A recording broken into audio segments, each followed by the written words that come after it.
अस्सलामुअलैकुम, welcome back to my channel. मैं उम्मीद करता हूँ आप लोग खैरियत से होंगे। आज की वीडियो में भी मैं एक बहुत इम्पॉर्टेंट टॉपिक डिस्कस करने जा रहा हूँ, इसलिए मैं उम्मीद करता हूँ कि आप इस वीडियो को एंड तक देखेंगे ताकि ये आपको पूरा टॉपिक अच्छे से समझ आ जाए।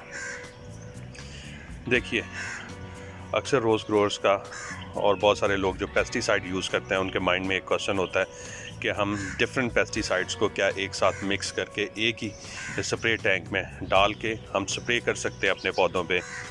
स्पेशली जो मेरे जैसे होम गार्डनर्स हैं उनके तो माइंड में ये हमेशा चलता रहता है, क्योंकि बार बार स्प्रे करना बहुत डिफ़िकल्ट हो जाता है। जैसे आपने 2-3 पेस्टिसाइड्स का स्प्रे करना हो तो आपके लिए काफ़ी डिफ़िकल्ट हो जाता है कि आप बार बार स्प्रे टैंक को फिल करें और फिर डेली बेसिस पे या एक दिन के गैप के बाद या 2 दिन के गैप के बाद आप मुसलसल स्प्रे करते रहें। तो आज मैं इसी क्वेश्चन के का आंसर देने की कोशिश करूंगा कि क्या हम डिफरेंट पेस्टिसाइड्स को एक साथ मिक्स कर सकते हैं। देखिए, सबसे पहले ये समझना ज़रूरी है कि उनको मिक्स करने से अक्सर रोका जाता है। तो क्यों रोका जाता है? उसकी 3 रीज़न्स होती हैं, और वो 3 रीज़न बेसिकली उनकी कंपैटिबिलिटी की वजह से होती हैं कि वो आपस में कंपैटिबल नहीं होती। इसलिए दूसरा वो 3 प्रॉब्लम क्रिएट करती हैं और उनको मना किया जाता है कि पेस्टिसाइड्स को आपस में मिक्स ना करें। एक तो ये होता है कि जब आप उन्हें मिक्स करें तो वो जेली की फॉर्म में आ जाए, और जिसकी वजह से वो आपकी स्प्रे मशीन की वो जो नोज़ल्स हैं उनको बंद कर देंगी और वो स्प्रे नहीं हो पाएगा। जेली की फॉर्म में कह लें, या फिर जैसे दूध ख़राब होता है, मिल्क ख़राब होता है तो वो फट जाता है, उस टाइप में आ जाए तो वो आपकी स्प्रे मशीन की नोज़ल को चोक कर देंगी और वो स्प्रे नहीं हो पाएगी। दूसरी रीज़न ये होती है कि वो दोनों पेस्टिसाइड्स आपस में केमिकल रिएक्शन कर लें, और केमिकल रिएक्शन करके वो जो नया केमिकल फॉर्म करें वो पौधों के लिए इफ़ेक्टिव हो ही ना। यानी जिस पर्पज़ के लिए आप उन्हें स्प्रे कर रहे थे वो पर्पज़ आपका फुली तौर पे अचीव हो ही ना सके, यानी उस पेस्ट को वो किल ही ना कर पाए प्रॉपरली। तो ये सेकंड रीज़न होती है कि वो आपस में केमिकल रिएक्शन कर जाती हैं, और केमिकल रिएक्शन करने के बाद एक डाइल्यूटेड फॉर्म में आ जाती हैं और वो पौधे पे इफ़ेक्ट देती ही नहीं है। और तीसरी रीज़न है कि वो केमिकल रिएक्शन करें और रिएक्शन करके कहीं वो इतनी स्ट्रॉन्ग हो जाएं कि वो पेस्ट को तो अटैक करें, उसके बाद आपके पौधे को भी स्ट्रेस में ले जाए और सम टाइम आपके प्लांट्स को भी मार दें। तो ये 3 रीज़न है जिसकी वजह से आपको मना किया जाता है कि आप पेस्टिसाइड्स को कंबाइन ना करें। तो इन्हीं चीज़ों को सामने रखते हुए मैं आपको आज गाइड करूंगा कि आप क्या उनको कंबाइन कर सकते हैं तो किन कंडीशन में कर सकते हैं, या कैसे कर सकते हैं, या फिर नहीं कर सकते। देखिए, जितनी भी पेस्टिसाइड्स हैं जो आप यूज़ करने जा रहे हैं, पहले तो मैं आपको बता दूं पेस्टिसाइड्स की डिफरेंट टाइप्स होती हैं। फंजीसाइड्स होती हैं जो कॉमनली यूज़ हम लोग करते हैं, वो फंजीसाइड होती है, और इंसेक्टिसाइड होती है। इंसेक्टिसाइड मतलब जो थ्रिप्स वगैरह के लिए आप यूज़ करते हैं वो इंसेक्टिसाइड होती है, और जो फंगस वगैरह के लिए यूज़ करते हैं उसे फंजीसाइड कहते हैं। इसके अलावा हम लोग रोज़ेस पे ख़ास तौर पे माइटिसाइड भी यूज़ करते हैं, यानी माइट्स को किल करने के लिए। तो ये डिफरेंट टाइप्स की फंजीसाइड्स यानी पेस्टिसाइड्स हैं। तो आप देखिए कि जब आप पेस्टिसाइड्स को मिक्स करने जा रहे हों तो उनके लेबल्स को अच्छे तरीके से पढ़ें। अभी जो मैं पेस्टिसाइड यूज़ करूँगा मैं आपको इनका लेबल भी दिखाऊँगा। तो उनके लेबल पे अगर वो किसी के साथ कंपैटिबल नहीं होती तो वो लिखा हुआ होता है, नॉर्मली मेंशन होता है उनके लेबल के ऊपर कि ये आप किसके साथ मिक्स कर सकते हैं, या किसके साथ मिक्स नहीं कर सकते। अगर लेबल पे ना लिखा हो तो फिर जो पॉइंट्स हैं वो मैं आपको 2-3 पॉइंट्स हैं वो मैं बता देता हूँ, जिनको आप माइंड में रखें मिक्स करने से पहले। सबसे पहले तो आप ये देखें कि वो आपका पेस्टिसाइड जो है वो एक ही ग्रुप से बिलोंग ना करता हो, यानी एक ही पर्पस के से रिलेट ना करता हो। यानी थ्रिप्स के लिए अगर आप यूज़ कर रहे हैं तो दूसरा पेस्टिसाइड भी थ्रिप्स के लिए ना हो। इस तरह क्या होगा कि जब आप उन्हें मिक्स करेंगे तो वो ओवरडोज होने की वजह से आपके पौधे को मार सकते हैं, स्ट्रेस दे सकते हैं। इसी तरह डिफरेंट ग्रुप के आप पेस्टिसाइड को आप मिक्स कर सकते हैं, यानी जैसे आप इंसेक्टिसाइड और फंजीसाइड को मिक्स कर सकते हैं, या इवन इंसेक्टिसाइड्स में आप थ्रिप्स के लिए अमीडा को यूज़ कर रहे हैं और साथ आप उसके पेरीप्रॉक्सीफेन जो कि स्केल्स के लिए आप रोजेस पे यूज़ करते हैं, आप उसको भी मिक्स कर सकते हैं। तो यानी डिफरेंट ग्रुप्स को आप मिक्स कर सकते हैं। सबसे पहले तो आप रीडिंग करें, लेबल्स पे मेंशन होता है। अगर लेबल पे नहीं आपको मेंशन मिला तो फिर आप इस चीज़ को गौर करें कि वो एक ही पर्पज़ के लिए ना हो, दोनों पेस्टिसाइड्स डिफरेंट पर्पज़ के लिए हों।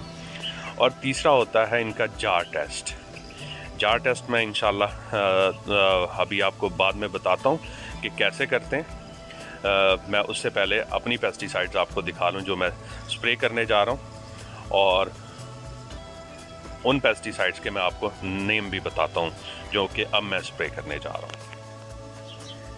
आज मैं एक इंसेक्टिसाइड जो कि अभी आपको नज़र आ रही होगी, डायमिथॉइड,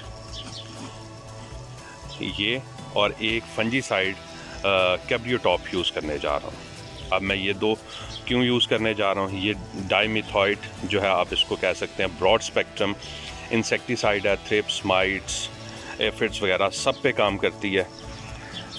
और जो कैब्रियोटॉप है एफएमसी की, वो जो है वो भी ब्रॉड स्पेक्ट्रम सिस्टेमिक फंजीसाइड है, मतलब मिल्ड्यूज, ब्लाइट्स, डिफरेंट टाइप की जो फंगसेस पौधे को लगती हैं उन सब पे वो इफ़ेक्टिव है।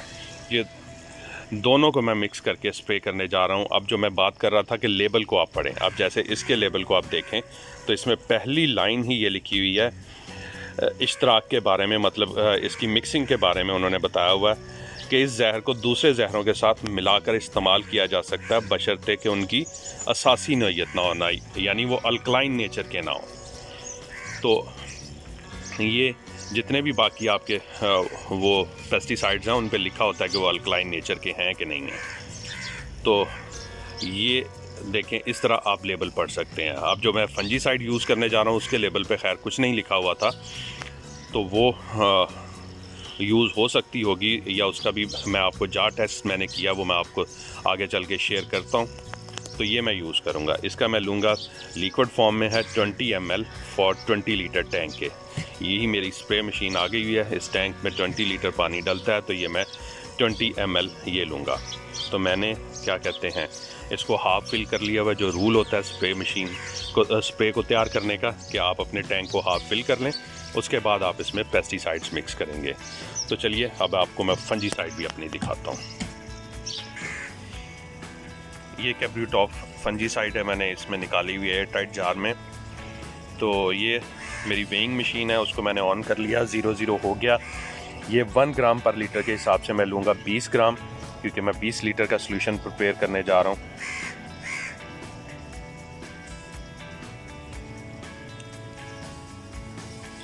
फंजीसाइड मेजॉरिटी जो है होती हैं बहुत लाइट वेट होती हैं, इसलिए अच्छी खासी क्वांटिटी जाके आपके वेट को पूरा करती है। इसलिए स्पून्स के साथ बताना डिफ़िकल्ट हो जाता है, आपको चाहिए कि आप वेइंग मशीन ले लें।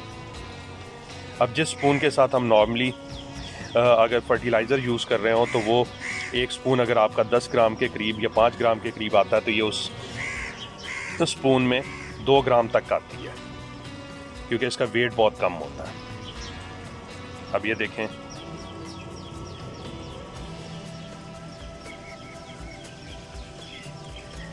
सोलह ग्राम हो गई है, 18 और ये 20 ग्राम। अब देखें कितनी क्वांटिटी आई है इसके अंदर, 20 ग्राम की।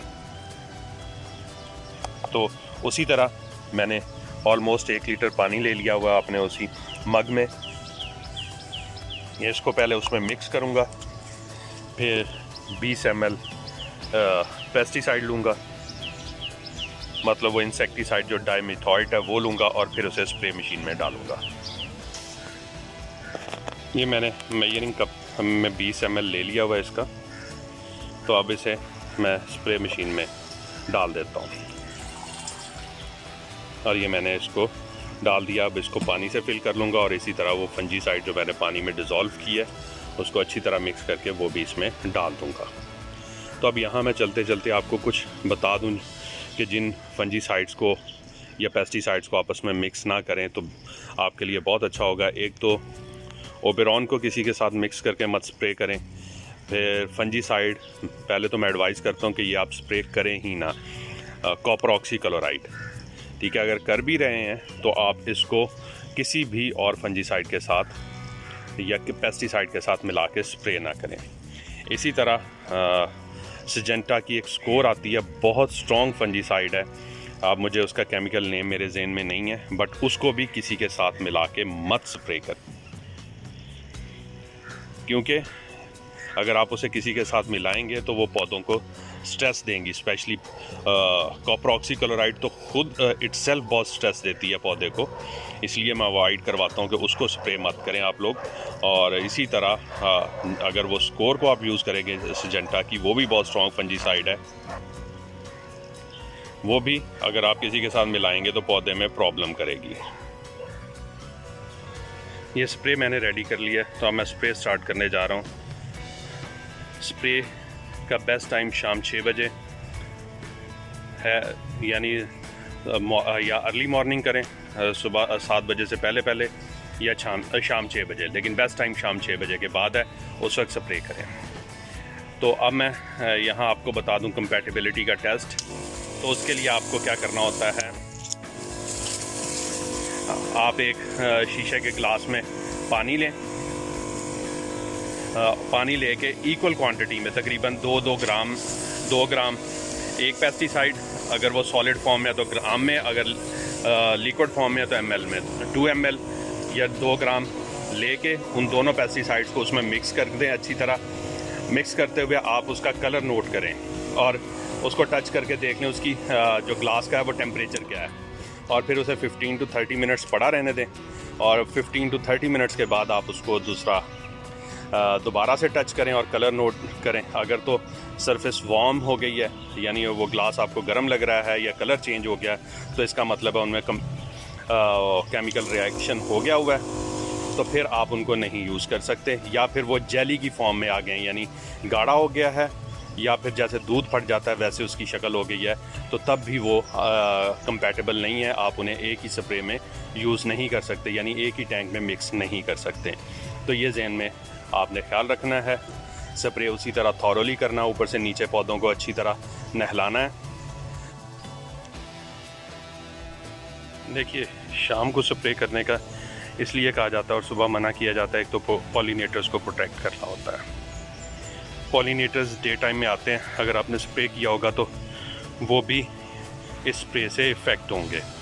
तो मेन पर्पस पॉलिनेटर्स को बचाना होता है, इसलिए शाम का स्प्रे एडवाइस किया जाता है, क्योंकि शाम 6 बजे के बाद वो पॉलिनेटर जा चुके होते हैं, वो अगले दिन आना है, तो तब तक ये एब्जॉर्ब हो जाएगा पौधों में, तो वो फिर पॉलिनेटर्स को इफ़ेक्ट नहीं करेगा। और दूसरा, अगर हवा चल रही हो ना, ये 1-2 प्रिकॉशन है वो एंड में मैं आपको बता रहा हूँ। अगर हवा चल रही हो तो फिर स्प्रे नहीं करना, क्योंकि वो आपकी स्किन पे स्प्रे पड़ेगा, तो हो सकता है अगर आपकी स्किन सेंसिटिव हुई तो आपके लिए प्रॉब्लम हो सकते हैं। तो हवा चलते हुए आपने स्प्रे नहीं करना।